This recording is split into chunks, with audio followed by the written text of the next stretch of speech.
Welcome to Wines We Drink, a podcast for wine lovers and learners. I'm Charlotte Norsworthy, and together with my counterpart Keith Herndon, we'll be exploring a new wine each week. Keith is a lover of wine, and I am a learner of wine, and we hope you'll continue learning and sipping along with us.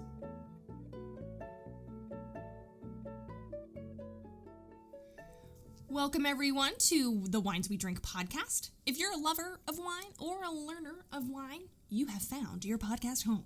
I'm Charlotte Norsworthy, and today I'm joined, as always, by my co-host Keith Herndon, a certified wine sommelier. Charlotte, hello again, and a big welcome to our loyal listeners and to those of you who may be finding us for the first time. We're here to help you with your wine journey.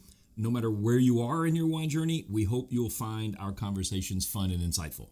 Well, Keith, we've made it a case of 12 episodes, as you like to call it. Yeah. We've been drinking some great wines this season, and so I encourage all of you out there to check out the previous episodes from this season and listen wherever you get your podcasts. You can also find our complete episode guide at wineswedrink.com. So today's episode marks a turning point in our wine selection, Charlotte. We've launched the season with 4 great white wines. Then we celebrated our midpoint with a Napa Valley sparkling wine, and then we went next door to Sonoma for an amazing rosé. Today we launch 5 episodes highlighting some of our favorite red wines. Wow. And we've indeed enjoyed some delicious wines, so I'm eager to continue that trend as we move into the red wine category portion of our season. So what bottle are we drinking today? Well, Charlotte, I'm going to go ahead and give away a little of what we normally talk about after the break in our pairing period, but I think it's important for the audience as we set up today's episode, right? Mm-hmm. We call this our summer fun project, right? Absolutely. So for me, nothing says fun in the summer like a juicy hamburger from the backyard grill. Oh, yeah. So, I'm often asked, well, is there a wine that goes with hamburgers? And I always say, yes, there is, and we're going to be drinking one very soon. Man, so can you tell our audience specifically which bottle we're drinking today? Well, we may be pairing this with an American hamburger, but the wine itself hails from Italy, Sicily. We're going to be opening a bottle of 2020 Nero from the Canteen Colossi Winery. And can I just jumpstart and say how excited I am about this American hamburger that we're going to have. For our loyal listeners from last season, you'll recall that Keith often just talked about the amazing, beautiful meats that you can pair with red wines, and today we actually get to eat them, so I'm super excited. And going back to the bottle of wine, of course, we don't talk a lot about, on this podcast, we tend to focus more on what's inside the bottle, but I encourage our listeners to take a look at the bottle photos that we'll post on social media. They're already up if you're listening to this, promoting today's episode. So the label for this particular bottle features an old style sort of botanical art, and it's quite distinctive, so it kind of jumps off the shelf. But now let's delve into what's inside the bottle again. So Keith, can you please pour us maybe a couple of glasses? Yeah, Charlotte, with this style of wine, I think it's important to let it breathe for a bit. So before we began recording today's episode, I've had this in a decanter for over half an hour. So even though this is a relatively young bottle, a 2020, I still think it benefits from some time to open up. Okay, so I'm going to start pouring this from the decanter into our glasses, Charlotte. Yeah, I saw the wine in the decanter when we first sat down to start the episode, so it's been tempting me to jump ahead all the time and talk about what I've been seeing in front of me, which is this intense ruby color. I mean, it's a gorgeous wine when it just sits in the decanter, and now it sits in my glass. Right. Well, yes, you nailed it. The color of this wine is best described as an intensely ruby red, and the tannins is what give us this nice color. They're all coming from the Nero grape. This particular bottle was aged for 6 months, but all in 100% stainless steel tanks. There was no oak at all involved. Wow. Yeah, no, that's interesting because we've had experience so far this season with stainless steel tank aging for white wine. So are all of these wines made this way? No, you'll find some Nero that are aged in oak, and they'll have a somewhat different flavor profile than the Colossi that we're drinking today. So I'd encourage our listeners to check out the tasting notes to make sure that you're getting what you expect when you buy this wine. There's some wonderful examples that are aged in oak, but there are going to be some flavor differences. They may have some of the oaky taste, characteristics, some vanilla, maybe some toast kind of aftertones there. But for this wine, there's no oak, so it's much more of a fresh, bright approach, I think. So, Charlotte, go ahead and smell the wine, and what are some of the aromas that that are jumping out when you smell this wine? I'm a little nervous because this is our first red of the season, and my nose is tuned for white, so we'll see. But yeah, I mean, already it's such an aromatic red, and the first smell immediately is very fruity, as I was expecting. So definitely, as I'm smelling, the first thing that really jumps out is cherry in there. Yeah, there's definitely notes of cherry in the aromas, right? I think your nose is working very well today. Thank Charlotte, you. right? Thank you. The cherry aromas are very up front in this wine, but my nose also, when I'm smelling it, I pick up these other dark berries. There's blackberry, there's dark red plum, in that, right? I don't think I can resist. Go in for the first taste, right? Let's do it. Oh my gosh. Wow.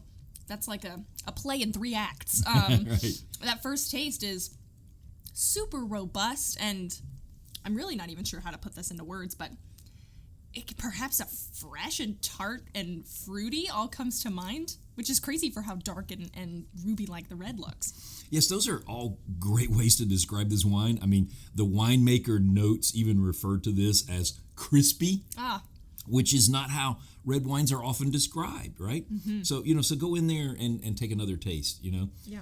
I think that stems from the production style of this wine, using only stainless steel tanks, right?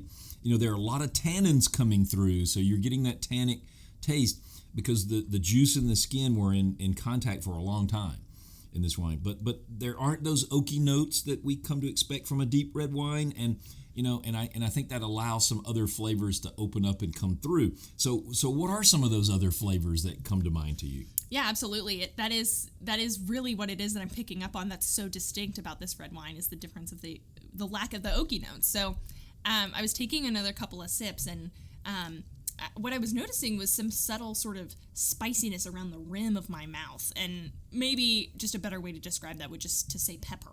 So, and also, as you know, there's that little briny feeling on the tongue. Wow. Yeah. I think that's really interesting because, I picked up on that briny, salty note as well. And then I went back and read the winemaker's notes, and that really came into focus for me because you hit it, right? Right. Black olives. Right? The winemaker describes, quote, complex aromas of black pepper and black olives, end quote. And while those notes refer to the aromas, they certainly carry over for me into my palate. And why not, right? Right. I certainly associate black olives with some wonderful Italian dishes. Right. And this being a Sicilian wine, it just makes sense, right? Oh, absolutely. That definitely all adds up, and I can already be contemplating potential food pairings for that, so that's exciting. There's certainly characteristics of this wine that really speak to its source, which I always love. Absolutely, Charlotte. And the Colossi Winery, now under third generation of family leadership, they want you to get that feeling, of a wine from its source, right? They want their wines to transport you to the Sicily, and they have wonderful copywriters who help create that sensation. Allow me to read from the winery's website, okay? Okay. Quote, amidst the fragrances of the Mediterranean scrub and the breathtaking views, the Colossi family cultivates vineyards on characteristic terraces overlooking the sea and produces unique wines that reflect shimmering light, wind, sun, and color, end quote. Oh my gosh. That was a poem. I mean, again, you're introducing me to a wine, but also a place that I would love to visit. And I actually, a close family friend of ours is from Sicily and always describes it with just this such romantic vigor. So it seems like my travel bucket list gets longer and longer with every episode we make. You're so right. But that is part of the magical quality of drinking wine for me. The best wines impart a sense of place, right? We talked about this in season 1 when the French call it terroir. Those characteristics of a wine that reflect holistically where the wine is from, right? Where it came from. Absolutely. Every glass has a story. And so I think, the Nero d'Avola we're drinking today is quite full of terroir. Right. It's an Italian red that is full of fruit flavors. It has some very specific undertones, but all in a style the winemaker describes as soft and round on the palate. It really is a wonderful wine. It is. It's full-bodied. It's holistic. It gives you everything you need and nothing you don't. Right. So I now have to be the one to bring this wine poetry discussion to a close, unfortunately. And let's talk about more practical matters, okay? Like cost. So how much will a bottle of this Nero d'Avola set me back? Well, you're going to be incredibly pleased that this wine falls squarely into our value proposition range that we've been emphasizing this season. Will you believe this 2020 vintage comes in on the Vivino app with a national average price of just $14.99? Wow. I paid $17 at a local shop for this specific bottle that we're drinking today, but you should be able to find this bottle everywhere for under $20, Wow. And Vivino ranks it as a top 6% wine in the world, which is an incredibly high score, right? Mm-hmm. But the app also gives it some special recognition as a great value, saying that this wine of similar quality would typically cost 38% more. Wow. Once again, we're showing our listeners and me that a top wine and a great price is possible, and you just kind of keep those value props coming. Well, that's what we do here, right? That's the whole premise of the show. I want our listeners to understand that high-quality wines don't have to be an expensive proposition. With a little homework, there are amazing values in virtually every wine type and category, and I love ferreting them out and sharing them with you and our audience. Yeah, you've really done the hard work for us, so thank you. We're going to take a short break and then return for our pairing period, perhaps the most exciting pairing period of the season for me, personally. Keith told me before we began recording today that he has a special treat. I can't wait, so we'll be back soon. Right, and I think we already know we're headed to the Backyard Grill. Let's right? go!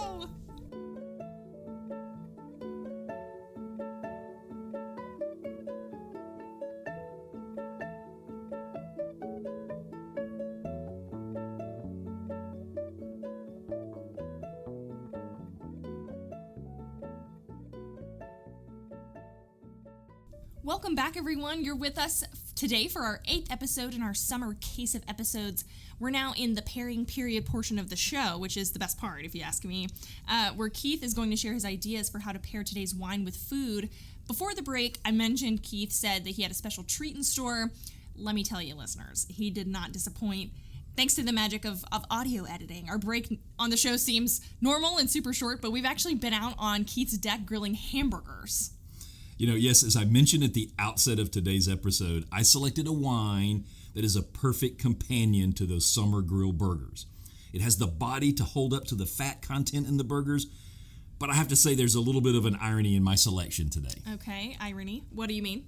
Well, we're pairing it with meat because it works so well, but this bottle of wine is also certified vegan. Okay, yeah, then there's the irony. But as we've been eating these burgers and drinking this wine, I just have to admit I'm a convert. I admit I was a little skeptical at first, but this wine really pairs nicely with those juicy burgers that you grilled for us. They were so tasty. Yeah, when I was researching this wine, I came across this from the Drink and Pair website. I'm going to quote from the website, right? Quote, "The heavy proteins and fat give the hefty tannin in Nero d'Avola something to chew on, while the medium-high acidity of Nero helps wash away all the greasiness from the meat and cheese. This allows each bite of the burger to taste as glorious as the first," end quote. Wow. Yeah. Again, a beautiful description. The tannins, like that quote mentioned, giving the heavy proteins and fat something to chew on. That's great. I'm going to have to keep that one in mind. So while I'm certainly enjoying this burger recommendation and my belly is happy, what else would pair well with this wine? Well, while we've been pairing this wine with an American staple, right, the burgers that we had, you can't go wrong returning this wine to its Italian roots and pairing it with a meaty, cheesy lasagna, wow. Right? That's probably what this wine was actually made for, right? Also, I think this wine is a great complement to a variety of pizzas, right? Mm-hmm. Often you'll find that wines with a lot of tannins, such as this, will clash with the tomatoes and the tomato sauce that you find in a pizza. But there's enough acid in most Nero d'Avolas to balance that out. And I think that certain toppings work with this, right? Remember, we talked about the black olive undertones. Well, if you put some black olives on your pizza, I think that really works with these flavor undertones of this wine. Mm-hmm. Yeah, right? You'll get bonus points for the black olive pairing. And these burgers that we had today were actually cheeseburgers. With this robust sort of giant slice of cheddar cheese on top. So if I wanted to serve a Nero d'Avola with a cheese tray, what should be on it? Well, you mentioned the cheddar that we had on the burgers. You can't go wrong with a nice aged cheddar with this, wine. And that would also include a white cheddar as well. But you can also feature Fontina, Gruyere, Munster, any of these cheeses that have some of that creamy and nutty flavor characteristics. And one last thing I want to point out for our listeners, when they look at this bottle in the shop, they need to look for a Nero d'Avola that has the DOC regulatory label on it. The rules for that DOC label requires that the bottle be at least 85% Nero d'Avola. And so you can be assured that you're getting the grape that you're paying for if you make sure that it has the DOC or the DOCG regulatory label on it. Okay, yeah, no, that's a great tip. I would not have known to look for that. So this has been amazing. I have thoroughly loved the delicious meal that I've been served here today. And I hope that everyone listening is jealous. This is all the time that we have for today's episode. So we'll be back. But before we go, can you give our listeners any hints about our plans for next week? It may be hard to top this week. Well, I'm going to try. Okay. Because as you know, I love Pinot Noir. Mm-hmm. It's one of my go-to red wines, right? So next time we'll be drinking one of my California faves, and also need to let our listeners know that we'll be back on location. That's right. We're recording our last 4 episodes at the Tapped Wine Bar where we launched this season, and we're looking forward to being back there. Oh, yeah, our new home, if you will. Second home. Second home. You're right. This is our real home here in the wine kitchen. So thanks, everyone. Looking forward to it. Right. Thanks, everybody.